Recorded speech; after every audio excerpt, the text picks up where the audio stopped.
যশোর জেলার মুসলমানদেরকে জানাতে চাই, প্রিয় ভাইয়েরা আমার, জাগ্রত হন। ঘুমিয়ে থাকার তো আর কোনো সুযোগ নাই। প্রিয় ভাইয়েরা আমার, কাপুরুষের মতো ঘাপটি মেরে ঘরের ভিতরে বসে থাকার সুযোগ নাই। প্রিয় ভাইয়েরা আমার, আমাদের ছাত্র সমাজ রক্ত দিয়ে, জীবন দিয়ে জালিমদের হাত থেকে আপনাকে আমাকে এ দেশটাকে বাঁচিয়েছে। তারা আজ পৃথিবীতে নাই, কিন্তু তাদের স্বপ্ন বাস্তবায়নের দায়িত্ব আপনার আমার, আমাদের সকলের কথা বলে ঠিক কিনা? সুতরাং আসুন সেই দায়িত্ব কর্তব্য নিয়ে আসুন আমরা নতুন সিদ্ধান্ত নেই। কোরআনের এই ময়দানে আসুন আমরা শপথ নিয়ে বাড়িতে যাই। আমরা আজ থেকে কোরআনের কর্মী হয়ে যাব, কোরআনের সৈনিক হয়ে যাব, দেশপ্রেমিক হয়ে যাব। আমরা এই দেশ থেকে সুদ, ঘুষ, দুর্নীতি, চাঁদাবাজি সব বন্ধ করব।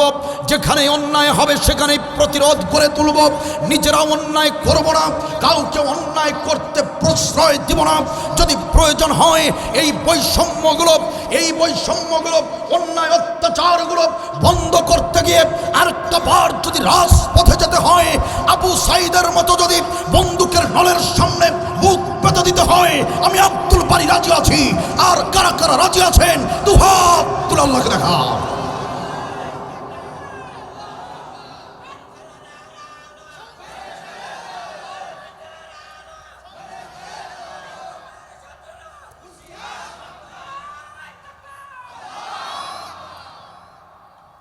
মাশাআল্লাহ, জাযাকাল্লাহু খায়র।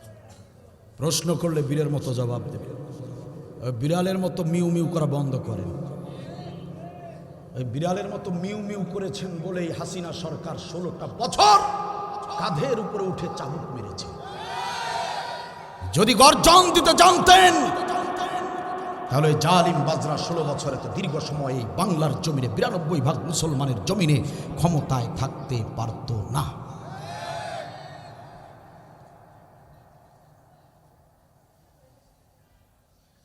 সূরা তওবা 19 এবং 20 নম্বর আয়াত। 19 এবং 20 নাজিল হয়েছে কোথায়? মদিনায়। খুবই গুরুত্বপূর্ণ সূরা। বলছিলাম যে তওবা যারা করেন আল্লাহ তাদেরকেই ভালোবাসেন। আল্লাহ সেবক কোথায়? এই ছেলেগুলো যার যার ইচ্ছা মতো হাঁটতেছে, দাঁড়াচ্ছে, কথা বলছে, এগুলো কোরআনের সঙ্গে বেয়াদবি।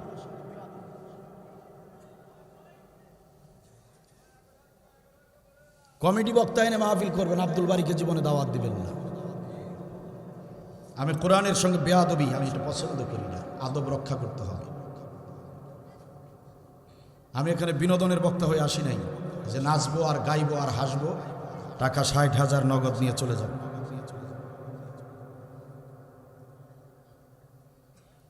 নবী সাল্লাল্লাহু আলাইহি ওয়াসাল্লাম গল্প করছেন সাহাবীদের সঙ্গে।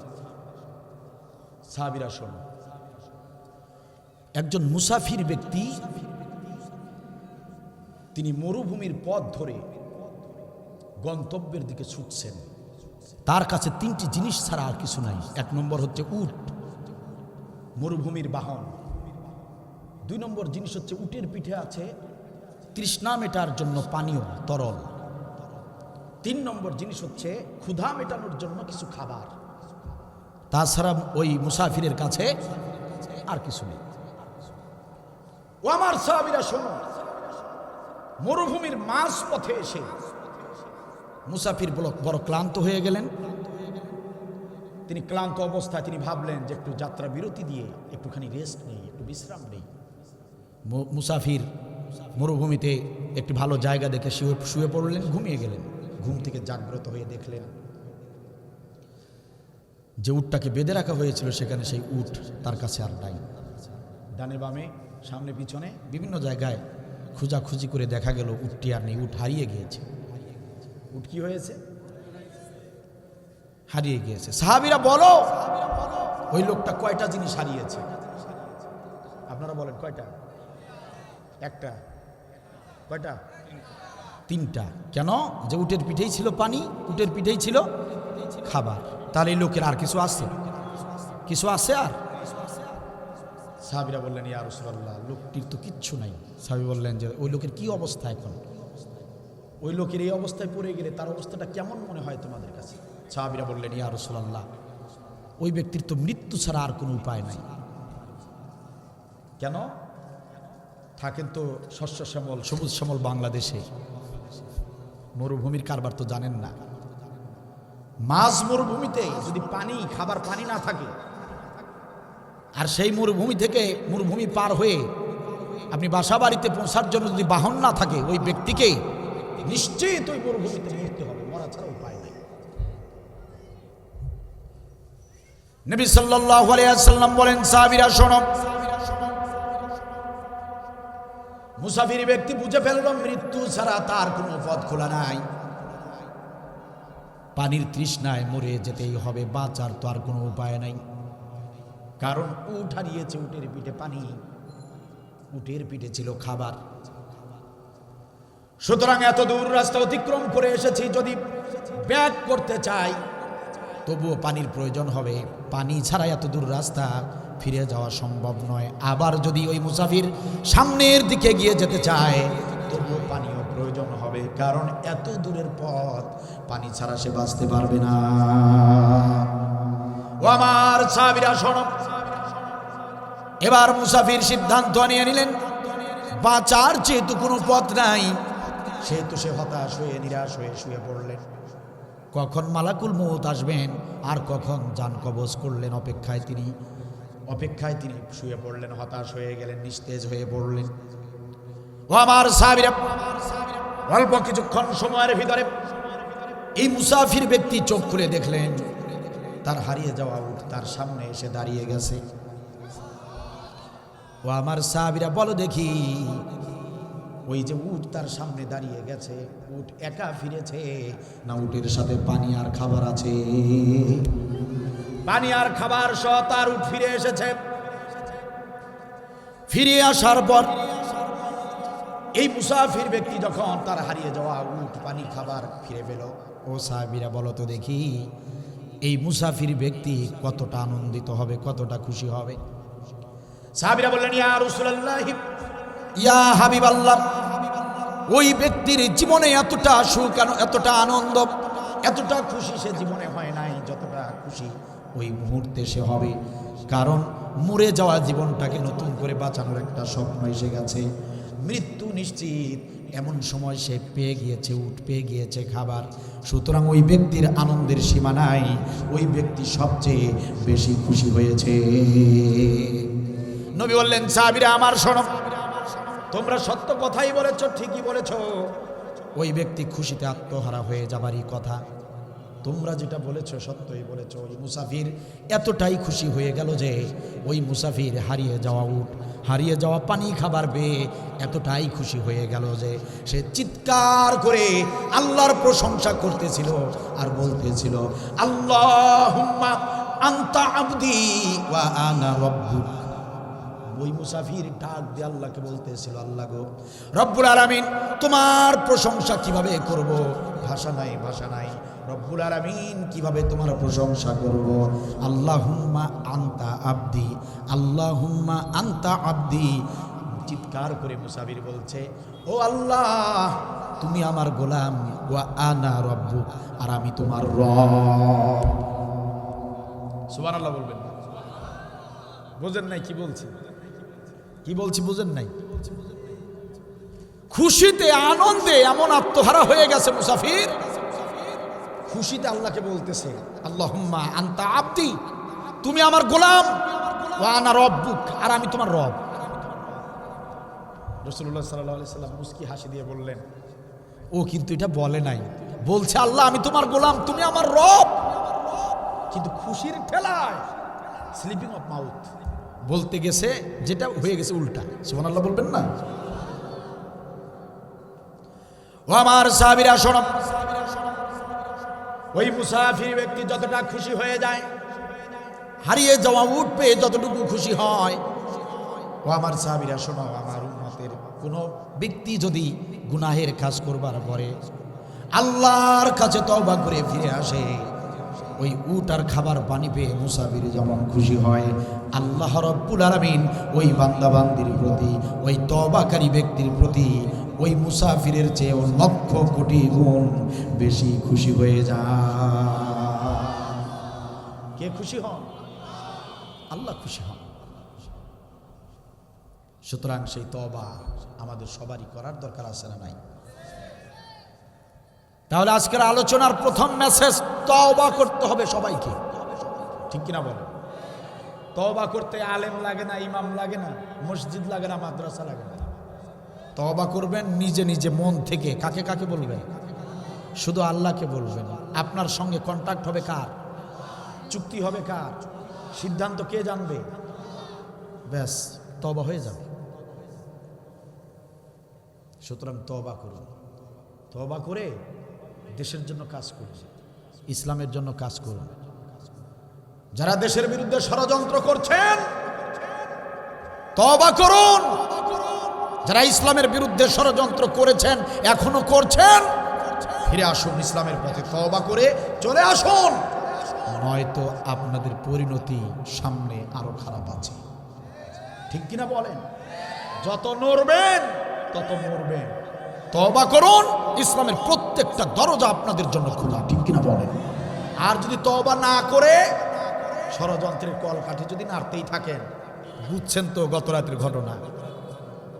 গত রাতের ঘটনা জানেন তো? নড়াচড়া করলেই খবর আছে। বক্তৃতা দেওয়ার খুব শখ জেগেছিল আমাদের পুতুলের মায়ের, চিনেন তো? আমাকে পুতুলের মাকে চিনেন না? ওনার খুব শখ হয়েছিল বক্তব্য দেবে। আর আমাদের দেশের ছাত্র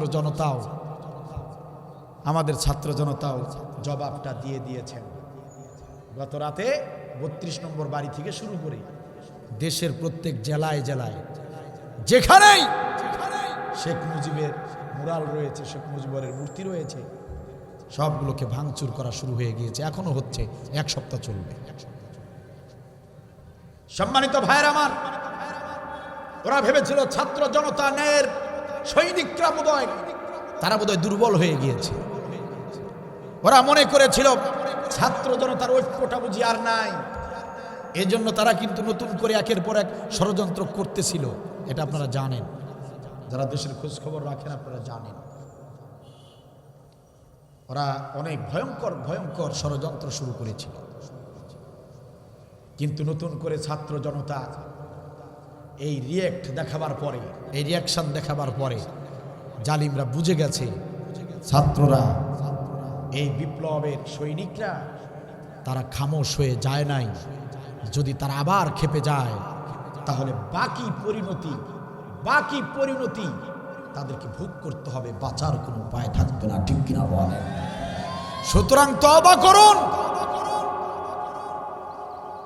আমার সঙ্গে কারো শত্রুতা নাই, কাউকে আঘাত দিতে আমি আসি নাই। আওয়ামী লীগ করেন, বিএনপি করেন, জামাত করেন, যে দলের লোকই আপনি হন না কেন, প্রথম দাওয়াত দিচ্ছি, যার যার পজিশন থেকে যার যতটুকু ভুল হয়েছে আমি সব, আসুন আমরা সবাই তওবা করি। কার কাছে? আওয়াজ দিয়ে বলেন, কার কাছে? সেই সূরা তওবা। কয় নম্বর সূরা যেন? 9 নম্বর সূরা। রাসূলুল্লাহ সাল্লাল্লাহু আলাইহি ওয়াসাল্লাম তার সাহাবীরা মসজিদে নববীর ভিতরে বসে গল্প করছেন।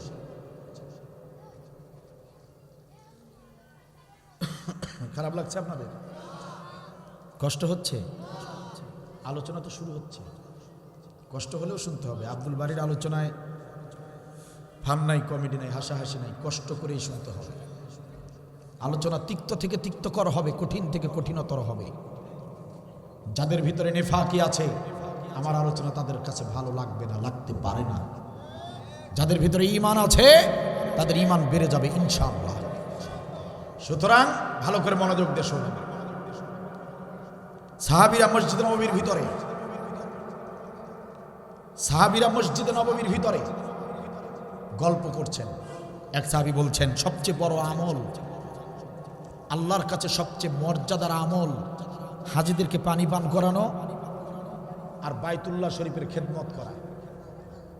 প্রত্যেকটা কথা, প্রত্যেকটা শব্দ ভালো করে শুনতে হবে, নাহলে বুঝবেন না। কাবা শরীফের খেদমত করা আর হাজীদেরকে পানি পান করানো, এই আমল দুটি হলো আল্লাহর কাছে সবচেয়ে বড় আমল, মর্যাদার আমল।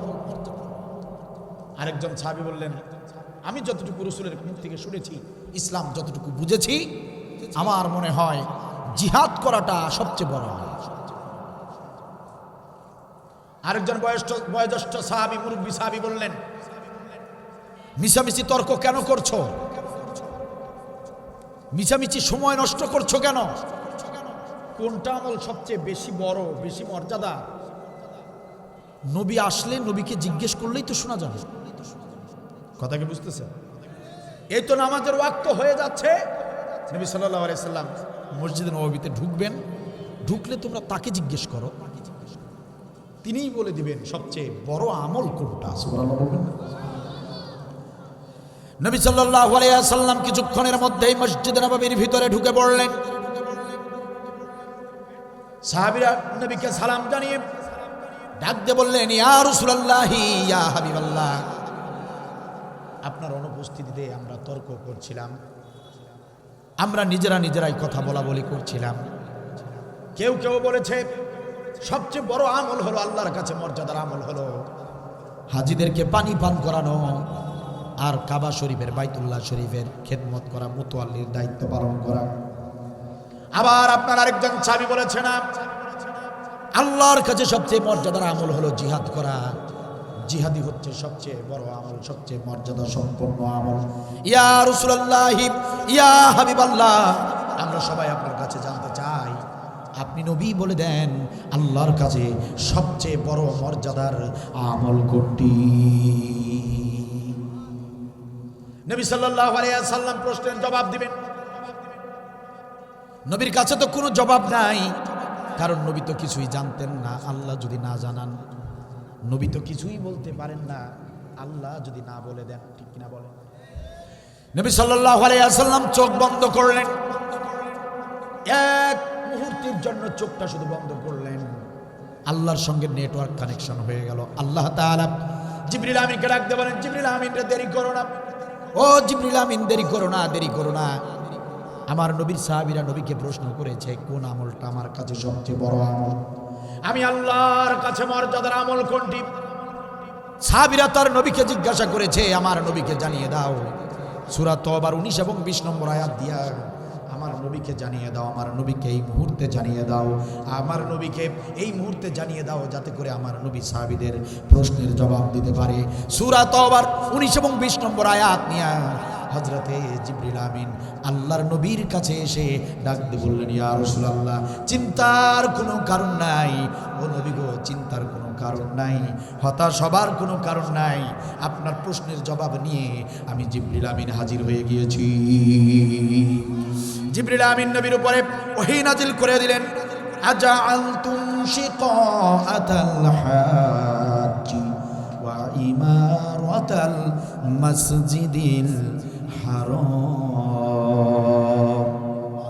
কামান আমানা বিল্লাহি ওয়াল ইয়াউমিল আখিরি ওয়া জাহাদা ফি সাবিলিল্লাহি লা ইয়াস্তাউনা ইনদাল্লাহ।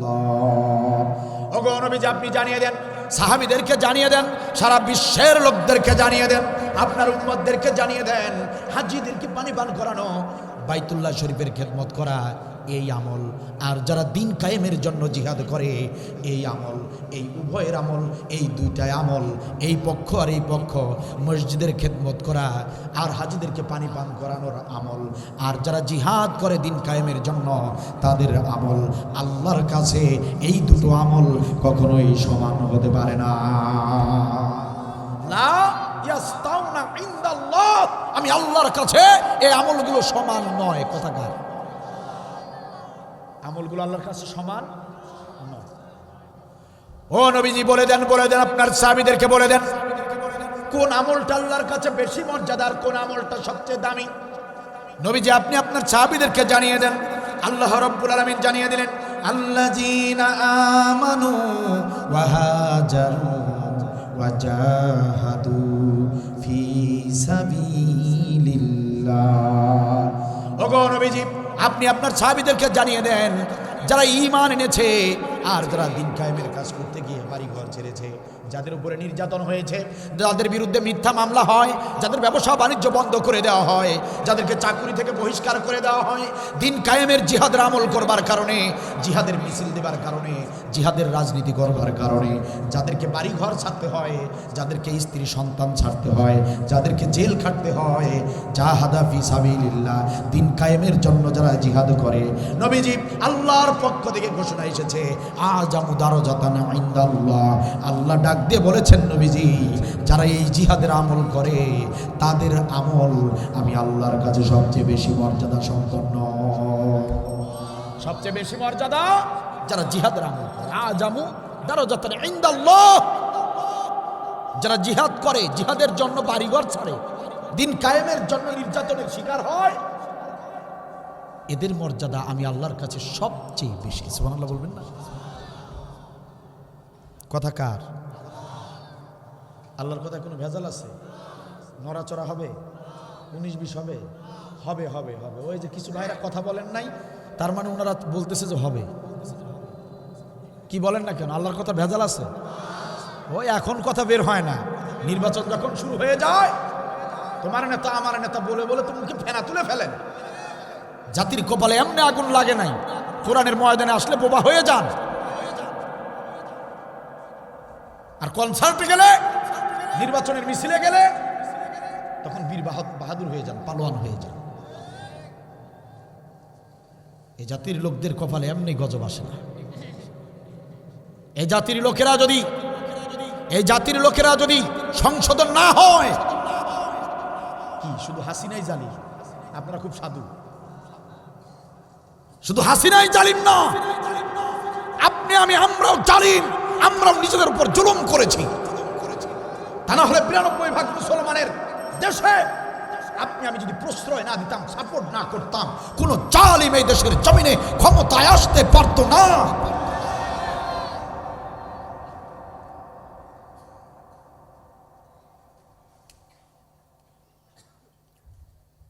মুখ দিয়ে শব্দ আসে, বোবা হয়ে যান কোরআনের ময়দানে। আমার আল্লাহর বক্তব্য স্পষ্ট বক্তব্য। মিয়া পৃথিবীর সব জায়গায় ভেজাল আছে, আলেমদের ভিতরে কিছু আলেম ভেজাল আলেম আছে না? নয়, ডাক্তারের ভিতরে আছে, ইঞ্জিনিয়ারের ভিতরে আছে, সব জায়গায় আছে। হাদিসের ভিতরে কিছু হাদিস ভেজাল হাদিস, জাল হাদিস আছে না? নাই। শুধুমাত্র কেবলমাত্র একমাত্র একটা গ্রন্থ যেখানে কোনো ভেজাল নাই, যেখানে কোনো ভুল নাই, লা রাইবা ফি হুদাল্লিল মুত্তাকিন, সেই নির্ভেজাল কিতাবের কথা, স্পষ্ট কথা। আল্লাহর কাছে সবচেয়ে মর্যাদার আমল হলো যারা দিন কায়েমের জন্য জিহাদ করে। সুতরাং কোরআনের কাছে ফিরে আসুন। মানবতার তৈরি মতবাদ, মানুষের তৈরি গঠনতন্ত্র, ওই সমস্ত দল মত থেকে নিজেকে হেফাজত করে ইসলামে চলে আসুন। ইসলাম ছাড়া বাঁচার উপায় নেই, কোরআন ছাড়া বাঁচার উপায় নাই। কোরআনের জিন্দেগি লালন করুন। ইসলামী আন্দোলন প্রত্যেক মুমিনের উপর ফরজ। ইসলামী আন্দোলনে শামিল হয়ে যান। নির্দেশ কি আমার নাকি আল্লাহ?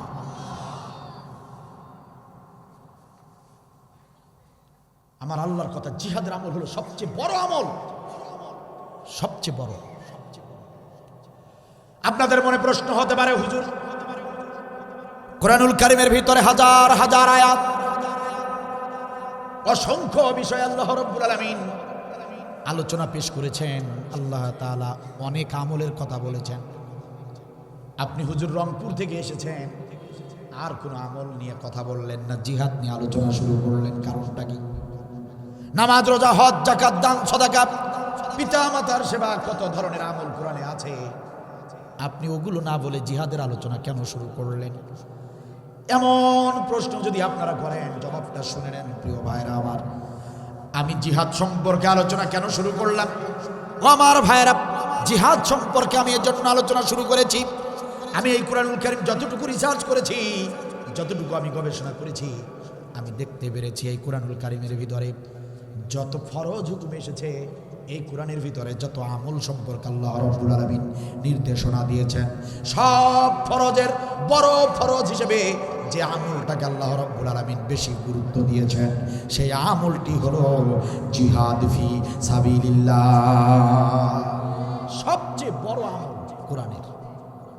আমি এই জন্য কোরআনে জিহাদের আলোচনা আপনাদের সামনে শুরু করেছি, কারণ আমি এই কোরআনুল কারীম গবেষণা করে দেখতে পেলাম, কোরআনুল কারীম আমি রিসার্চ করে দেখতে পেলাম, এই কোরআনুল কারীমের ভিতরে নামাজের কথা এসেছে 82 বার, এই কোরআনুল কারীমের ভিতরে রোজার কথা এসেছে মাত্র 14 বার, এই কোরআনুল কারীমের ভিতরে হজ্জের নির্দেশ মাত্র 1 বার, যাকাতের নির্দেশ এসেছে 34 বার। প্রিয় ভাইরা, আমি আবারও বলছি, মুখস্থ করে যান।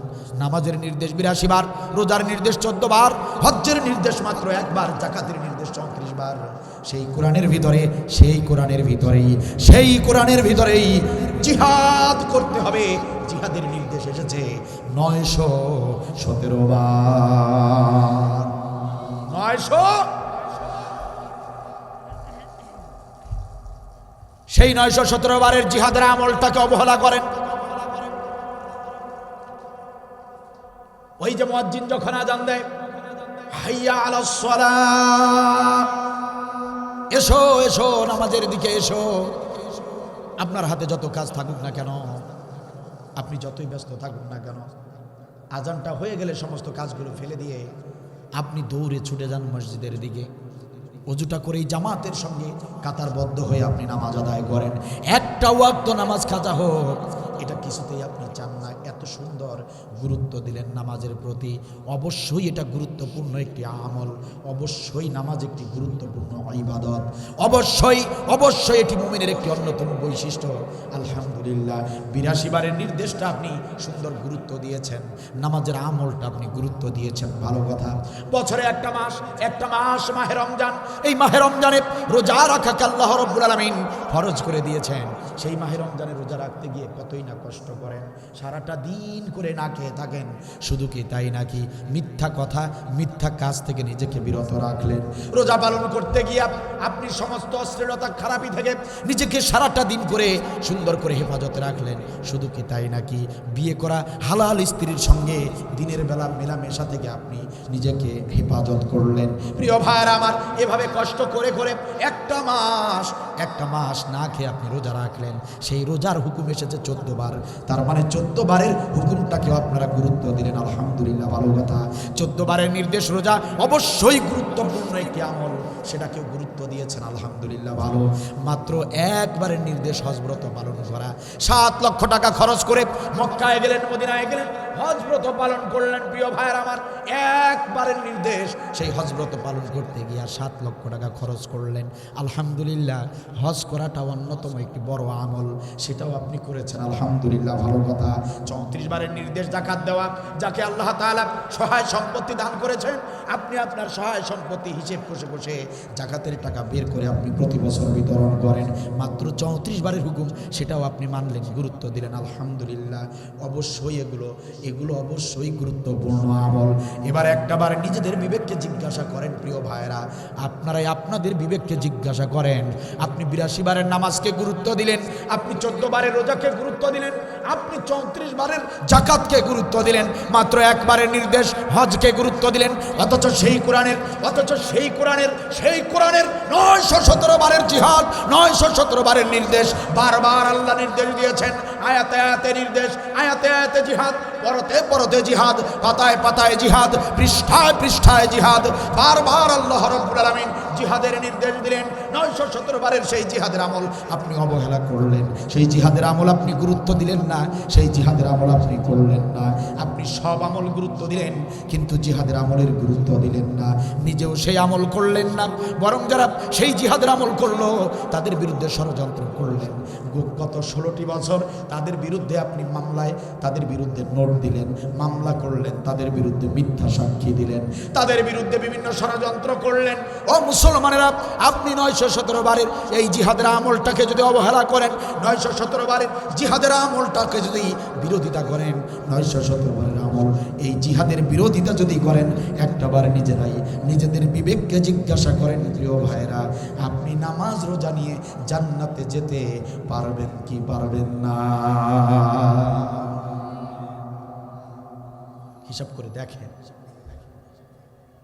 917 বারে জিহাদের আমলটা না করে বরং বিরোধিতা করে, জিহাদের আমলকারীদের বিরুদ্ধে মামলা করে, তাদের নামের তালিকা থানায় জমা দিয়ে আপনার ওই নামাজ, আপনার ওই রোজা, আপনার ওই হজ দিয়ে জান্নাতে যেতে পারবেন কিনা আপনি কাউকে লাগবেন, আপনার বিবেককে জিজ্ঞাসা করেন, বিবেক আপনাকে বলে দিবে।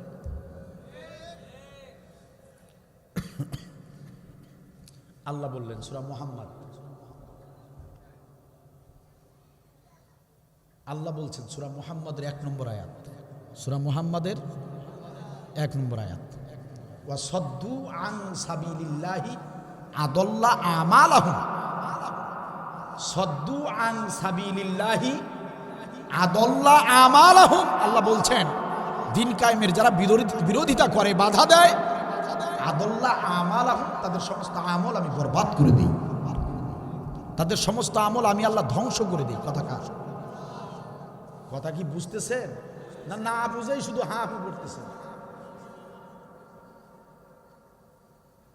আমার আল্লাহর স্পষ্ট বক্তব্য, জিহাদের বিরোধিতা করবেন, অবহেলা করবেন, আদাল্লাহ আমালাহুম, আপনার সব আমল, ওই যে 30 বছর থেকে নামাজ পড়েন, 40 বছরের রোজা, 3 বারের হজ, সারা জীবন কত টাকা যে মানুষকে দান করেছেন, মসজিদ মাদ্রাসার খেদমত, সব কিছু আমি আল্লাহ ধ্বংস করে দেব একটা অপরাধ। কি অপরাধ? জিহাদকে অবহেলা, বিরোধিতা করার কারণে। কথাকার আমার দেশের মুসলমানেরা নামাজ বুঝে, রোজা বুঝে, হজ বুঝে, যাকাত বুঝে, ছেলে বিয়া করাতে গেলে ইসলামী বউ লাগবে সেটাও বোঝে, নিজের বউকে অন্য কেউ যেন না দেখে ওটাও বুঝে। কথা বলেন না কেন? কিন্তু জিহাদ বোঝে না, ওনারা জিহাদ বোঝে না, ওনারা জিহাদ বোঝে না, দিন কায়েম করা যে ফরজ ওটা বোঝে না, ইসলামী রাষ্ট্র যে বানাতে হবে এই চেষ্টা করা যে ফরজ এটা সে তারা বোঝে না। বোঝে কিন্তু ওই যে পুলিশের মার খাওয়া লাগবে, দৌড়ানি খাওয়া লাগবে, জেল হাজত খাটা লাগবে, নির্যাতন আছে, নিষ্পেষণ আছে, এই ভয়ে করে না। কথা বলেন না কেন?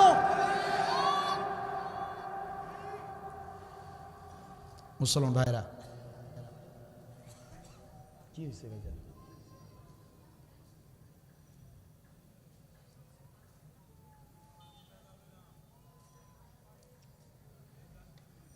মসজিদে আপনারা নামাজে যান, রুকুর জায়গায় যদি ইমাম সাহেব রুকু না করে যদি সিজদা করে, মানেন আপনারা? কি আপনারা মানেন? বাকিরা যারা কথা বলেন না তারা মানেন? ঝংকার দিয়ে বলেন না কেন মানেন? প্রয়োজনে নামাজ আবার পড়ান ইমামকে দিয়ে, ঠিক কিনা? তো নামাজের বিধান তো ভালোই বুঝছেন, আল্লাহর বিধানের 19-20 এটা আপনারা কি করেন না, বরদাস্ত করেন না। মাহে রমজানে রোজা রাখেন না? রোজা রাখেন। মাহে রমজান মাসে ইফতারের সময় হবার 5 মিনিট আগে, ইফতারের সময় হবার 5 মিনিট আগে আপনাদের মাথায় যদি পিস্তল ঠেকিয়ে যদি পিচ্চি হান্নান, কালা জাহাঙ্গীর মস্তান এরা যদি পিস্তল ঠেকিয়ে যদি বলে রোজাদারেরা 5 মিনিট পরে ইফতারের সময় হবে, কিন্তু তোদেরকে এখনই এই মুহূর্তে রোজা ভেঙে ফেলতে হবে, যদি এই মুহূর্তে রোজা না ভাঙ্গিস গুলি করে মাথার খুলি উড়ায় দিবে। এরকম যদি কোনো মাস্তান সন্ত্রাস আপনাদেরকে যদি হুমকি দেয়, আপনারা রোজা ভাঙবেন? শুধু আপনারা না, এ দেশের সবচেয়ে দুর্বল ইমানদার যে ব্যক্তি রোজা রেখেছে ও বলবে মিয়া গুলি করে খুলি উড়াইয়া দে, কিন্তু ইফতার সময় হবার 1 সেকেন্ড আগেও আমি ইফতার করব না। ঠিক কিনা বলেন? কেন? কারণ হলো সাহারি করেছে আল্লাহর হুকুমে, ইফতারও হবে কার হুকুমে? আল্লাহর বিধানের বাইরে চলবে না। ঠিক কিনা বলেন? তো মোটামুটি ভালোই, রোজার বিধানও ভালোই বুঝছেন, জীবন দিতে রাজি, রোজা ভাঙতে রাজি না। কথা কি আপনারা বুঝতেছেন আমি কি বলতে চাচ্ছি? বুঝতেছেন তো? নামাজও ভালো বুঝলেন, রোজাও ভালো বুঝলেন। তো যখন রাষ্ট্র গঠনের সুযোগ আসে, যখন সংসদ গঠনের সময় আসে, যখন নেতা বাছাইয়ের সুযোগ এসে যায়, এ মুসলমান, তোমার আল্লাহ নামাজ রোজার হজ যাকাতের বিধান দিয়েছে, তোমাকে আল্লাহ বাথরুমে কেমনে যাবা, টয়লেটে কেমনে যাবা, কোন পা দিয়ে বের হবা, এই বিধানও যদি তোমার আল্লাহ দিয়ে থাকে, তোমাদের আল্লাহকেই রাষ্ট্র গঠনের বেলায় কোন নেতাকে সহযোগিতা করতে হবে, কোন নেতাদেরকে রাষ্ট্রের নেতা বানাতে হবে, এই বিষয়ে কি আল্লাহ কি সেই বিধান দেয় নাই?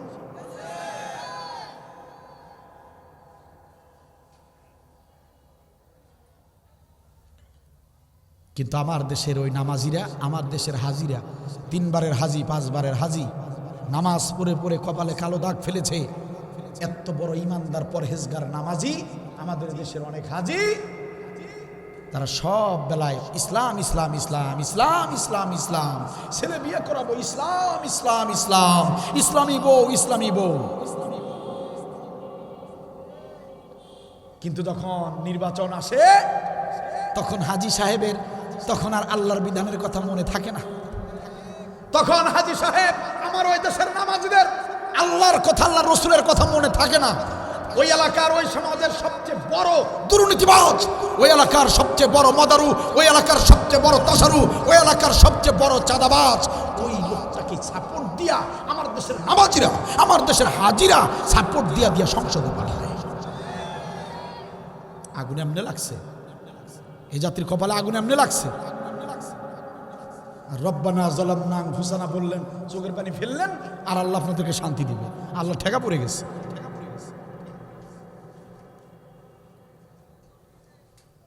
মোনাজাত দিয়ে দেব।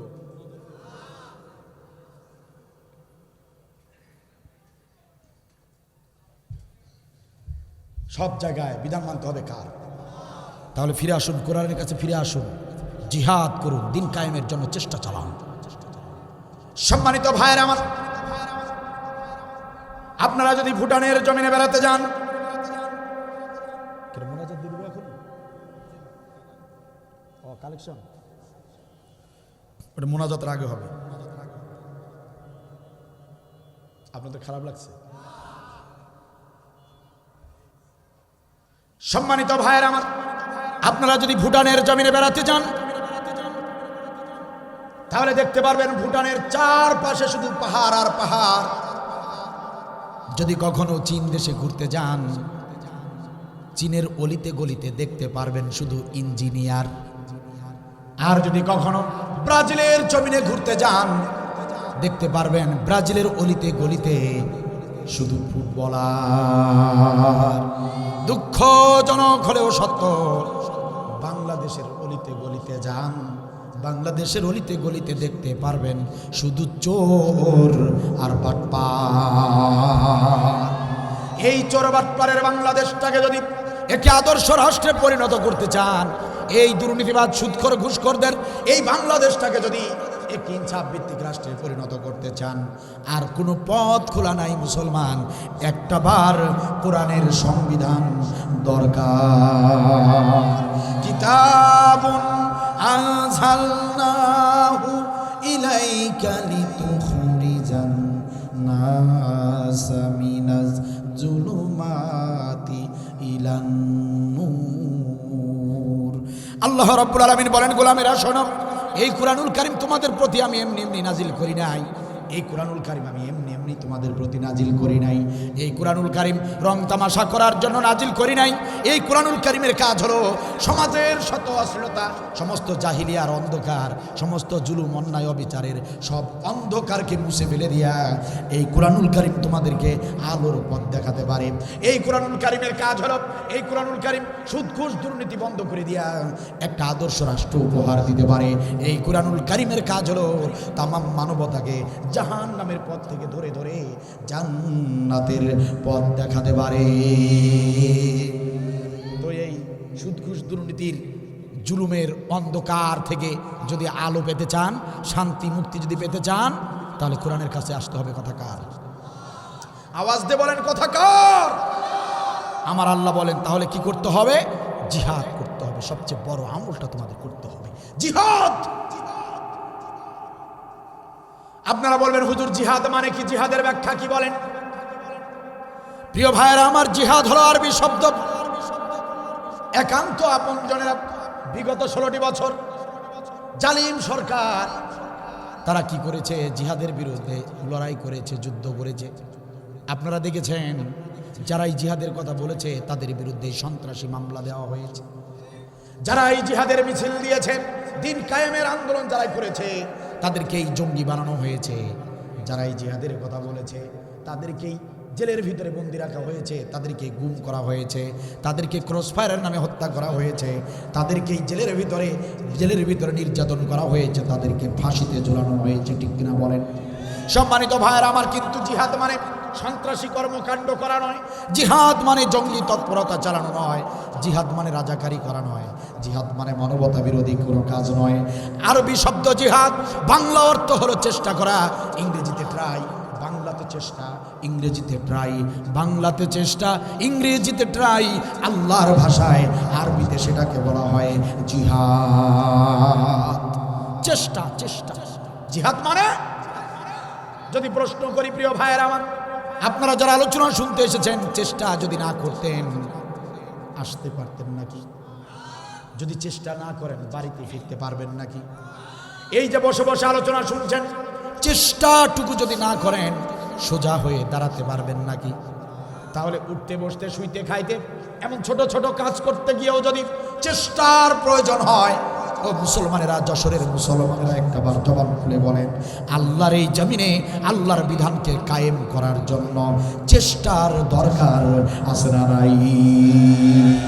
আল্লাহ সেই কথাই বলেছেন, গোলাম তোমার দেশে কোরআনের বিধান চলে না, তোমার দেশে চলে শেখ মুজিবের ৭২-এর সংবিধান, সুতরাং তোমার উপর ফরজ করা হলো সমস্ত মানুষের সংবিধান লাথি মেরে দিয়ে কোরআনের সংবিধান কায়েম করা। কথা কার? কথা আল্লাহ। দিন কায়েমের জন্য চেষ্টা করো, চেষ্টা করা ফরজ করা হয়েছে আমাদের, প্রাণপণ চেষ্টা, যথাসাধ্য চেষ্টা। যেভাবে চেষ্টা করলে দিন কায়েম হওয়া সম্ভব সেইভাবে চেষ্টা করার নাম জিহাদ। সেই দিন কায়েমের আন্দোলন বাদ দিয়া, সেই দিন কায়েমের আমল বাদ দিয়া রাজপথে গিয়ে মিছিল দেয়, আমরা সবাই মুজিব নেতা, ভয় করি না বুলেট বোমা, আমরা সবাই মুজিব সেনা, ভয় করি না বুলেট বোমা। আল্লাহ তোমারে বানিয়েছে রসুলের সেনা, আর তুমি হয়ে গেছো মুজিবের সেনা। তোমার মুজিবের চরিত্রের গ্যারান্টি আছে? কথা বলেন না কেন মুসলমান?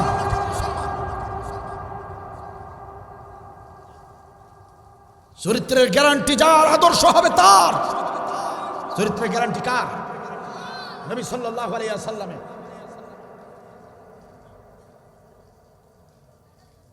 এই জন্য একমাত্র আদর্শ হবে নবী সাল্লাল্লাহু আলাইহি ওয়াসাল্লাম।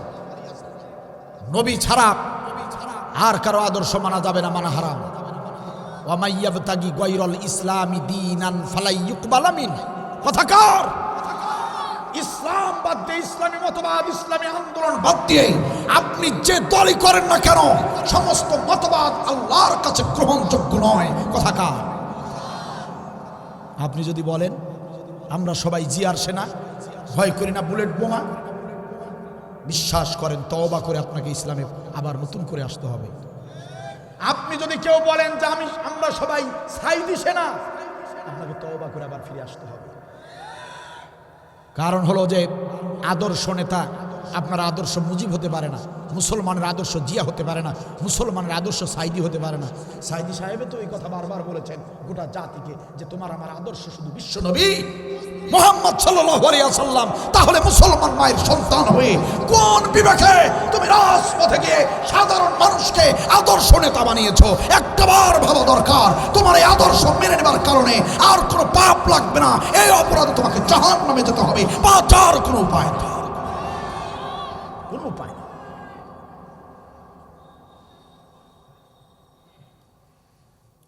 আমাদের আদর্শ বিশ্বনবী সাল্লাল্লাহু আলাইহি ওয়াসাল্লাম। আর সেই আদর্শের সবচেয়ে বড় আমল হচ্ছে জিহাদ, দিন কায়েমের চেষ্টা করতে হবে।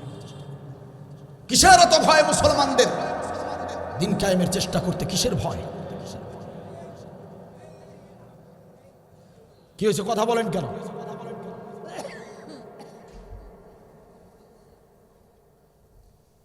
সাইদি সাহেবের মতো মানুষ, আল্লামা সাইদি রহমাতুল্লাহি আলাইহি, কি অপরাধ ছিল তার? অপরাধ ছিল জিহাদ করা, ইসলামী আন্দোলন করা। আল্লামা সাঈদী রহমাতুল্লাহি আলাইহি তিনি যদি ইসলামী আন্দোলন না করতেন তাহলে তাকে রাজাকারের অপবাদ দেওয়া হতো না, মানবতা বিরোধী বানানো হতো না। তাদের অপরাধ তো এগুলো ছিল না, এগুলো ছিল অজুহাত। কিন্তু সত্যিকারের অপরাধ জালিমরা সহ্য করতে পারে নাই, কারণ এরা ইসলামী আন্দোলন করেছে। জালিমরা জানে একটা বার যদি কোরআনকে সংসদে তুলে দেয়, জনগণ যদি একটা বার কোরআনের শাসন পেয়ে যায়, এই 92% মুসলমানেরা আর কোনোদিন কোনো জালিমদেরকে, ইসলাম বিরোধীদেরকে ক্ষমতায় বসতে দিবে না। এই জন্যই তাদেরকে হত্যা করা হয়েছে। হ্যাঁ, রাজাকার মানবতা বিরোধী ছিল, এটা মানতাম। যদি ওই বৃদ্ধ নেতাগুলোকে যদি শুধু নির্যাতন করা হতো, আমরা যারা স্বাধীনতার অনেক পরে জন্ম, আমাদেরকে কেন নির্যাতন করা হলো? আমাদেরকে কেন জেল খাটতে হলো? কি ব্যাখ্যা দিবেন? তাহলে বোঝা গেল ওইগুলো কোনো কথা না, আসল কথা হলো আমরা যারাই জিহাদের কথা বলেছি তাদের উপরেই তারা নির্যাতন করেছে। অপরাধ হলো দিন কায়েমের জন্য চেষ্টা চালানো, ঠিক কিনা বলা? আজকের এই যশোর জেলার তাফসীর মাহফিল থেকে আমরা স্পষ্ট ভাষায় অন্তর্বর্তী সরকারের প্রধান উপদেষ্টা ডক্টর মোহাম্মদ ইউনূস সাহেবকে আমরা আহ্বান জানাতে চাই, অনুরোধ করতে চাই, প্রিয় ভাই, আপনি শহীদদের রক্ত আর জীবনের উপর দিয়ে ক্ষমতায় এসেছেন, আমরা আপনাকে সমর্থন করেছি। আপনি ন্যায়ের পক্ষে থাকুন, জালিমদের বিপক্ষে আরো শক্তিশালী অবস্থান, আরো শক্তিশালী পদক্ষেপ গ্রহণ করুন, ঠিক কিনা বলেন? এই দেশে কারো হত্যার বিচার হবে কি হবে না জানি না, কিন্তু আমাদের তৌহিদি মুসলমানদের প্রাণের দাবি হলো এই 92% মুসলমানের জমিনে আমাদের কলিজার টুকরা নয়নমণি আল্লামা সাঈদী হত্যার বিচার হতেই হবে। কথা বলেন ঠিক কিনা? কারণ আল্লামা সাঈদী স্বাভাবিক মৃত্যুবরণ করেন নাই। সুস্থ মানুষটাকে ওই হাসিনা সরকার, জালিম সরকার মেডিকেলে এনে বিষ মিশ্রিত ইনজেকশন পুশ করে আমাদের কলিজার টুকরাকে তারা হত্যা করেছে। কথা বলেন ঠিক কিনা? আমরা স্পষ্ট ভাষায় জানাতে চাই, আল্লামা সাঈদী হত্যার সঙ্গে জড়িত যারা, তারা যেন এই বাংলার জমিন থেকে পালিয়ে যেতে না পারে। আমরা স্পষ্ট ভাষায় বলতে চাই, আল্লামা সাঈদী হত্যার সঙ্গে জড়িত ব্যারিস্টার সুমন, ওই কুলাঙ্গার যেন জামিনে মুক্তি না পায়, এ ব্যাপারে আপনাদেরকে সোচ্চার থাকতে হবে। আমরা বলতে চাই, আল্লামা সাঈদী হত্যার সঙ্গে জড়িত তত্ত্বাবধায়ক ডাক্তার, যে ডাক্তারের তত্ত্বাবধানে সাঈদীকে রাখা হয়েছিল, ডাক্তার জামান, ওই কুলাঙ্গার যেন বাংলার জমিন ছেড়ে পালিয়ে হিন্দুস্তানে যেতে না পারে। আমরা স্পষ্ট ভাষায় জানাতে চাই, আল্লামা সাঈদী হত্যার আসামিরা যদি বাংলার জমিন ছেড়ে পালিয়ে মামুবাড়ি হিন্দুস্তানে গিয়ে আশ্রয় নেয়, আমরা কিন্তু সেদিন আর বসে থাকবো না। আমরা তৌহিদি মুসলমানরা বাড়িঘর ছাড়তে বাধ্য হব। আমরা তৌহিদি মুসলমানরা সারা বাংলার জমিনে দাও দাও করে আগুন চালিয়ে দেব। আমরা তৌহিদি মুসলমানরা রাজপথে শুয়ে পড়ব। সাঈদীর হত্যার বিচার না হওয়া পর্যন্ত আমরা কেউ সেদিন বাড়িতে ফিরবো না, বাড়িতে ফিরবো না। কারা কারা একমত? দুহাত তুলে দেখা।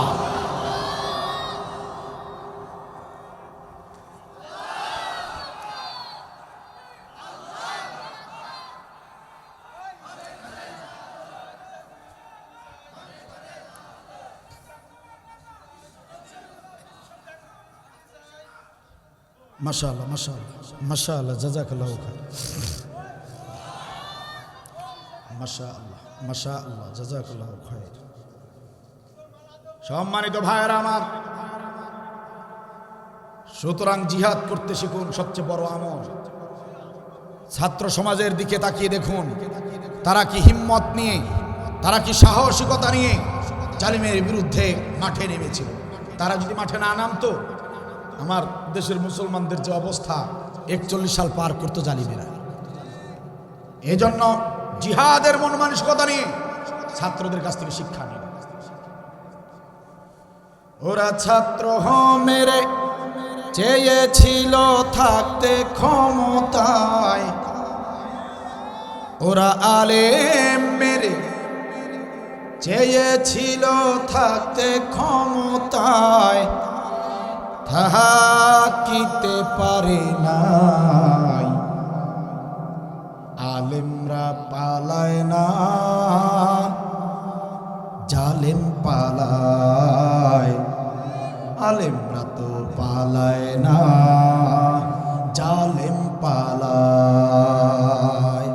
ঠিক কিনা বলেন?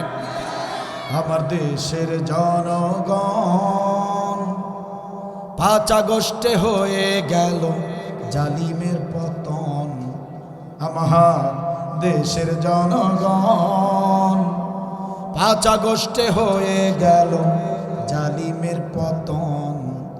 ওরা ছাত্র মেরে চেয়েছিল থাকতে ক্ষমতায়, ওরা আলেম মেরে চেয়েছিল থাকতে ক্ষমতায়, থাকিতে পারে নাই। আলেমরা পালায় না, জালেম পালায়। আলেমরা তো পালায় না, জালেম পালায়। সময় ছিল 45 মিনিট, গণভবন না ছাড়িলে হইতো রে ফিনিশ। ঠিক না, ঠিক না, ঠিক না? সময় মাত্র 45 মিনিট, গণভবন না ছাড়িলে হইতো রে ফিনিশ। ইঁদুরের গর্ত নাই, পালাবে কোথায়? সাইদি হুজুর বলেছিলেন না, সময় আসবে এমন ইঁদুরের গর্ত খুঁজে পাবা না, বলছিলেন না? ইঁদুরের গর্ত নাই, পালাবে কোথায়? তাহি দিল্লি চইলা যায়। আলেমরা পালায় না, জালেম পালায়। আলেমরা তো পালায় না, জালেম পালায়। ঠিক কিনা বলেন? যত নির্যাতন হয়েছে, যত নির্যাতন হয়েছে আলেমদের উপরে, কই একজন আলেম কি পালিয়েছেন? কেউ প্রমাণ দেখাতে পারবেন? একজন আলেম পাকিস্তানে গিয়ে লুকিয়েছে দেখাতে পারবে? বোঝা গেল আলেমরা পাকিস্তানের দালাল নয়। প্রমাণ হয়ে গিয়েছে তোমরাই হিন্দুস্তানের দালাল, প্রমাণ হয়ে গেছে তোমরাই হিন্দুস্তানি রাজাকার। ঠিক কিনা বলেন? সম্মানিত ভাইয়েরা আমার, এজন্য আমার আল্লাহর কাছে সবচেয়ে বড় আমল হলো জিহাদ। এই দিন কায়েমের জন্য যারা চেষ্টা চালাবে, আমার আল্লাহ বলেন আযামু দারাজাতান ইনদাল্লাহ, আমি আল্লাহর কাছে ওই বান্দাবান্দির মর্যাদা সবচেয়ে বেশি। এখানেই শেষ করেন নাই, উলাইকা হুমুল ফাইজুন। আল্লাহ বলেছেন আর যারা এই জিহাদের আমল করবে তারাই হবে সফল কাম। সুবহানাল্লাহ বলবেন না? যারা এই জিহাদের আমল করবে, আল্লাহ শেষে বলেন উলাইকা হুমুল ফাইজুন, তারা সফল, তারা সফল হবে, তারা সফল হবে। খারাপ লাগছে আপনাদের?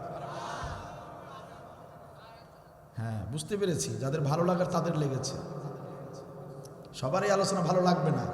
এখানে আব্দুল বারিকা, জিবরিল আমিন এসে ওয়াজ করলেও সবার ভালো লাগবে না। সম্মানিত ভাইয়েরা আমার, আলোচনা শেষ করে দিচ্ছে, মনোযোগ দেন।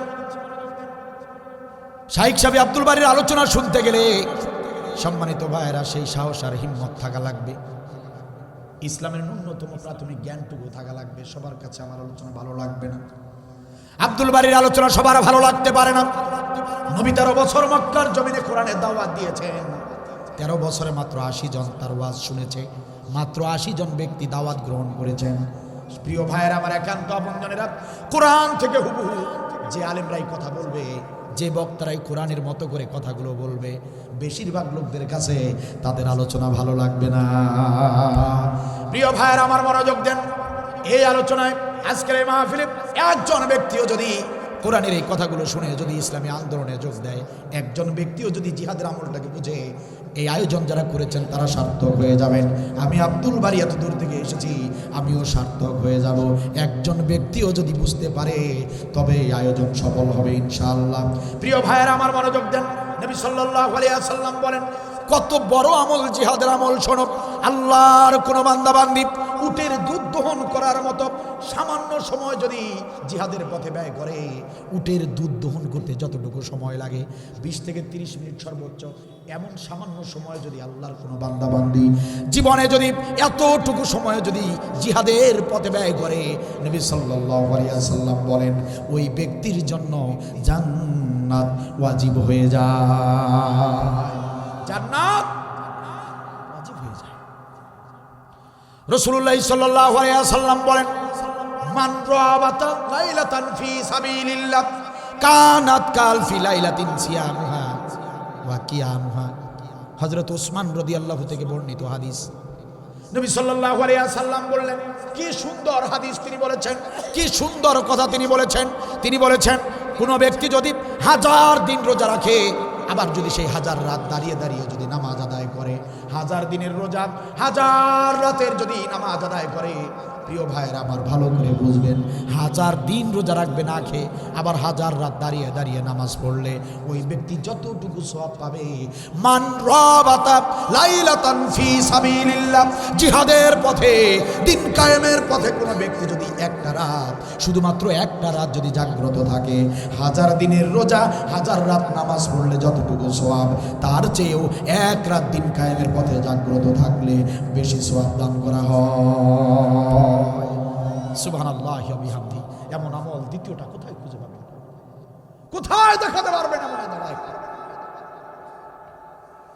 সম্মানিত ভাইয়ার আমার, একান্ত আপনজনের আমার, একটা হাদিস বলে আমি আলোচনা শেষ করে দেব ইনশাআল্লাহ। 10 থেকে 12 মিনিট সময় লাগতে পারে হাদিসটা বোঝার জন্য। একটু মাথা নড়াচড়া করবেন না, আমার দিকে তাকিয়ে কথাগুলো শুনবেন। হতে পারে আজকের রাতটাই আমাদের জন্য কারো জীবনের শেষ রাত। এই আধার রাতটা শুভে সাদিক হওয়ার পরে নতুন যে কালের সূর্যটা উঠবে, আগামীকালের নতুন সেই সূর্যটা আমরা দেখতে পারবো কি পারবো না, কোনো গ্যারান্টি ওয়ারেন্টি নাই। প্রিয় ভাইয়ের আমার, হতে পারে আজকের আলোচনা আমাদের জীবনের কারো শেষ আলোচনা। জীবনের শেষ আলোচনা হিসেবে মনোযোগ দিয়ে হাদিসটা শুনে যান। ইনশাআল্লাহ আশা করছি আরো 2টা ঘন্টা আলোচনা করলে যা জিহাদ সম্পর্কে বুঝতেন, এই একটা হাদিস ভালো করে বুঝলেই আপনি জিহাদের গুরুত্বটা বুঝে যাবেন। মিশকাত শরীফ খুলে দেখবেন 336 পৃষ্ঠা, 336 পৃষ্ঠায় হাদিসটা রয়েছে। আয়েশ রাদিয়াল্লাহু থেকে বর্ণিত হাদিস। একজন ব্যক্তি সকালবেলা নবীর দরবারে আসলেন, এসে বললেন ইয়া রাসূলুল্লাহ, ইয়া হাবিবাল্লাহ, ওই যে মরুভূমির উপরে অনেক দূরে একটি ছোট্ট গ্রাম রয়েছে, ওই গ্রামের একজন সাহাবী গত রাতে আপনার ইন্তেকাল করেছেন। আপনার একজন সাহাবী গত রাতে ইন্তেকাল করেছেন। নবী তার সাহাবীর ইন্তেকালের খবর শুনে আবু বকরকে ডাকলেন, ওমরকে ডাকলেন, ওসমানকে ডাকলেন। ও হযরত আবু বকর, ওমর, ওসমান, আলী, কোথায় রে তোমরা? চলো চলো, আমার একজন সাহাবী মারা গিয়েছে, আমি বিশ্ব নবী তার জানাজার ইমামতি করতে চাই। নবী তার ইমামতি করার জন্য সাহাবীদেরকে সাথে নিয়ে রওনা করলেন। মরুভূমির পথ হেঁটে হেঁটে, অনেক দূরের পথ হেঁটে হেঁটে নবী সাল্লাল্লাহু আলাইহি ওয়াসাল্লাম মৃত ব্যক্তির বাড়ির দিকে চলছেন। মৃত সাহাবীর বাড়ির কাছাকাছি যখন গিয়েছেন, ওই গ্রামের একজন সাহাবীর সঙ্গে নবীর দেখা হয়ে যায়। সাহাবী নবীকে সালাম দিয়ে বললেন ইয়া রাসূলুল্লাহ, ইয়া হাবিবাল্লাহ, হঠাৎ করে আপনি আমাদের গ্রামে এসেছেন। ইয়া রাসূলুল্লাহ, আগে থেকে জানালে তো রিসিভ করতাম, সংবর্ধনা জানাতাম। নবী গো, হঠাৎ করে আপনি আমাদের গ্রামে কি কাজে আসলেন? নবী ডাকতে বলেন সাহাবীরে, ও সাহাবীরে, তুমি বুঝি জানো না, তুমি বুঝি খবরটা পাও নাই? তোমার এই গ্রামেই তো আমার একজন সাহাবী গত রাতে মারা গিয়েছে।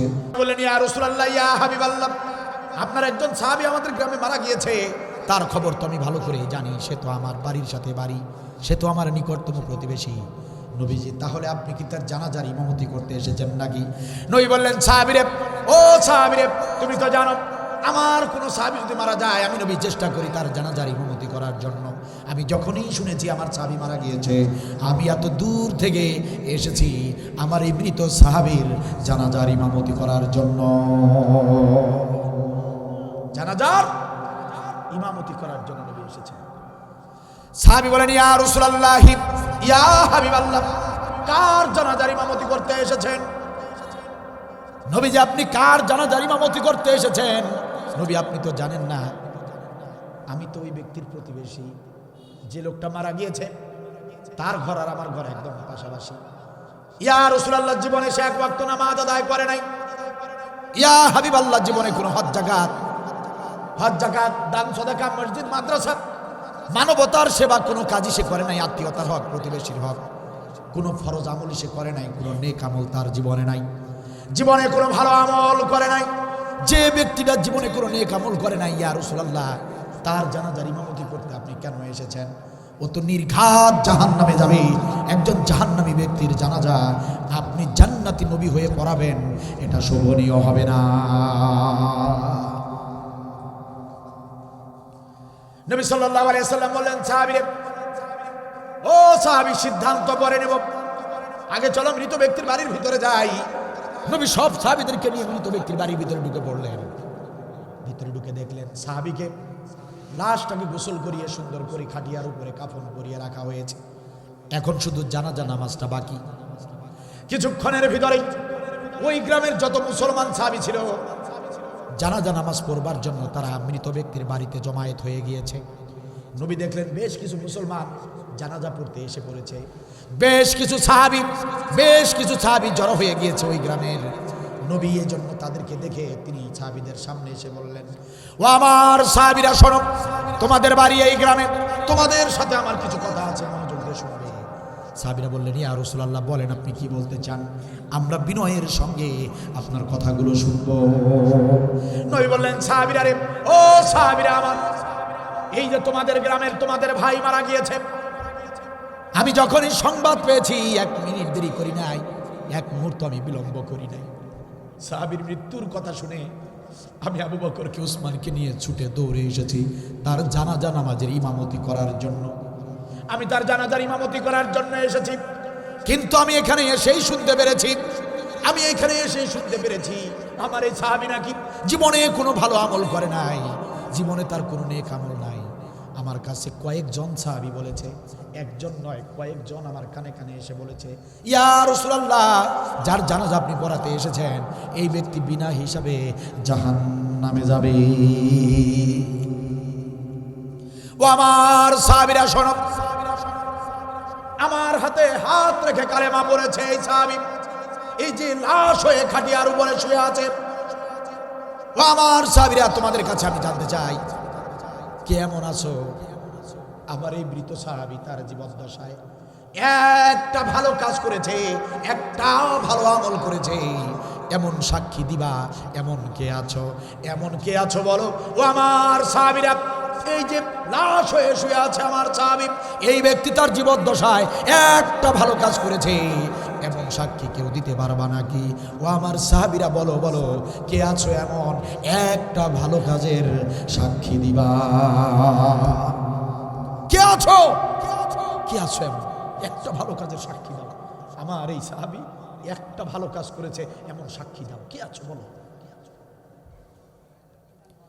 সমস্ত সাহাবীরা নিস্তব্ধ নীরব হয়ে গেল, কারো মুখে কোনো ভাষা নাই। প্রিয় ভাইরা, পিছনের কাতার থেকে একজন সাহাবী হাত তুললেন, ইয়া রাসূলুল্লাহ, ইয়া হাবিবাল্লাহ, ওই যারা শুয়ে আছে আপনার সাহাবী, তার জীবনে সে একটা ভালো কাজ করেছিল, আমি নিজ চোখে তার একটা ভালো কাজ দেখেছি। সুবহানাল্লাহ বলেন, আমি তার একটা ভালো কাজ দেখেছি। নবী বললেন, সাহাবীরা, দেরি করো না, ও সাহাবী, দেরি করো না, তাড়াতাড়ি করে বলো কি এমন ভালো কাজ তুমি দেখেছো? সাহাবী বললেন, ইয়া রাসূলুল্লাহ, ইয়া হাবিবাল্লাহ, এই তো অল্প কিছুদিন আগের ঘটনা, আপনার নির্দেশে আমরা মুজাহিদ বাহিনী জিহাদের ময়দানে গিয়েছিলাম। দিন কায়েমের লক্ষ্যে আমরা মুজাহিদরা জিহাদের ময়দানে গিয়েছিলাম। কাফের বেঈমানদের বিরুদ্ধে লড়াই করেছি, কাফেরদেরকে কতল করে করে জাহান্নামে পাঠিয়ে দিয়েছি। কালিমার পতাকা উড্ডীন করে দিনের বিজয় ছিনিয়ে আমরা মুজাহিদরা বাড়ির দিকে ফিরতেছিলাম। বিজয় অর্জন করে আমরা যখন বাড়ির দিকে ফিরতেছিলাম, ইয়া রাসূলুল্লাহ, প্রতিমধ্যে রাত হয়ে গেল, অন্ধকার ঘনিয়ে আসলো। আমরা যাত্রা বিরতি করলাম। রাত হয়ে যাবার কারণে আমরা সিদ্ধান্ত নিলাম সকালবেলা আমরা আবার বাড়ির দিকে রওনা করব। আমরা সমস্ত মুজাহিদরা মরুভূমির পাশে একটা জায়গা পেলাম, একটা সুন্দর জায়গা দেখে আমরা সেখানে তাঁবু স্থাপন করলাম।